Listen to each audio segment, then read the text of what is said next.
មិនមែនទេមាន8លាននៅក្នុងកាតទុកវាចោលទៅយ៉ានយ៉ាវប្រគល់វាឲ្យបងវិញមកនាងស៊ូអូននិងយ៉ានយ៉ាវគ្រាន់តែជាការរៀបការតាមកិច្ចសន្យាតាំងពីដើមមនុស្សនៅក្នុងចិត្តរបស់នាងជានិច្ចមានតែបងម្នាក់ប៉ុណ្ណោះនៅក្នុងនេះមានកត់ត្រាទុកនៅរាល់ចំណូលចិត្តរបស់នាងទាំងអស់នាងបានប្រាប់បងគ្រប់យ៉ាងហើយប៉ុន្តែបងនៅតែត្រូវអរគុណនាងបានជួយបងមើលថែនាងចាត់ទុកវាជាសំណងចុះ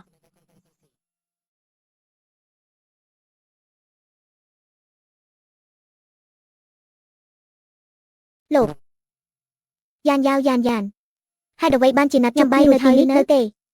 បងចង់និយាយជាមួយនាងស៊ូនិយាយគ្នារួចរាល់ហើយនាងស៊ូទៅតែត្រឡប់មកវិញពួកនាងបន្តនិយាយគ្នាទៅចាំមុនហើយ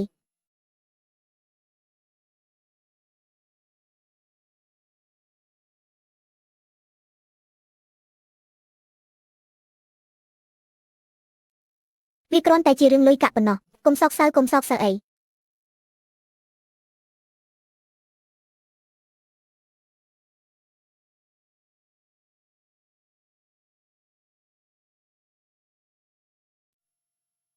បងចង់ទៅណានាងស៊ូបានទៅដល់ហើយណាបងនឹងផ្ដល់កន្លែងឲ្យនាងបងនឹងផ្ដល់កន្លែងឲ្យបងផងព្រោះនាងបានឲ្យលុយបង8លានរបៀបញ៉ាំបាយរបស់បងពិតជាអាក្រក់ណាស់ចាសរបៀបញ៉ាំបាយរបស់បងពិតជានាងស៊ូបានឲ្យលុយបងពិតជាស្មោះត្រង់ណាស់បងនឹងឲ្យលុយនាង10លានកុំទៅណា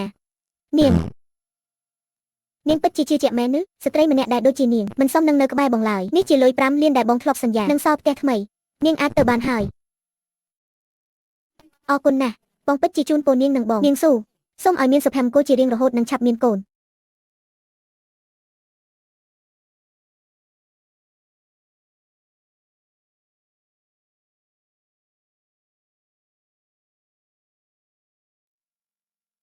នេះគឺជាក្តីស្រមៃដ៏ធំបំផុតក្នុងជីវិតរបស់បងនាងអាចមានវាបានយ៉ាងងាយស្រួលអេចាប់ពីពេលនេះទៅមិនចាំបាច់ព្រួយបារម្ភទៀតទេប៉ុន្តែតើនាងពិតជាសុខចិត្តឲ្យលុយទៅអ្នកអត់ទេមែនឬកាលពីមុននេះកុំនិយាយរឿងនេះទៀតកាលពីម្សិលមិញគឺកាលពីម្សិលមិញថ្ងៃនេះគឺថ្ងៃនេះបងមានលុយបងមានសុភមង្គលបងមិនមានបរិសទាំងនោះទេទៅទីនោះទៅក៏ដូចគ្នាដែរដើម្បីអបអរដែលនាងខ្លាយជាមនុស្សនៅលីវយប់នេះបងនឹងនាំនាងទៅពិធីជប់លៀងអ្នកនៅលីវចាសសោះ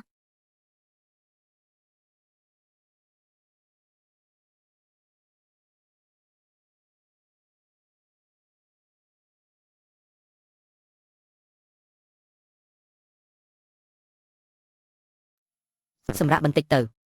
ចាសសោះមានរឿងអ្វីប្រាប់បងមកកុំនាំនាងទៅពិធីជប់លៀងអ្នកនៅលីវពិធីជប់លៀងនោះទើបតែបែកគ្នា3ថ្ងៃបង្កើតពិធីជប់លៀងអ្នកនៅលីវក្លាហានណាស់ណាណែនាំនេះមិត្តភក្តិបងម៉ាន់យប់នេះធ្វើឲ្យបងសប្បាយចិត្តណាស់សួស្ដីបងឈ្មោះសៀវខៃនាងនៅក្មេងពេកកុំបង្កើតបញ្ហាអាយុ22ឆ្នាំហើយ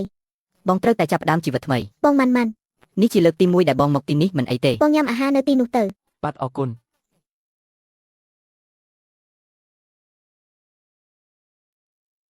មិនអីទេមិនបាច់ទេអរគុណ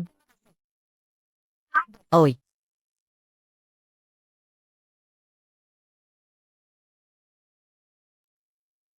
ហ្វូអានសូតើបងកំពុងធ្វើអ្វីហេតុអ្វីបងវីប្អូនបងចង់បែកពីអូនមែនទេមកទីនេះដើម្បីឲ្យស្រីផ្សេងប៉ះប្អូនមែនទេកុំនិយាយផ្ដេសផ្ដាសបងកំពុងមើលងាយខ្លួនឯងមែនទេ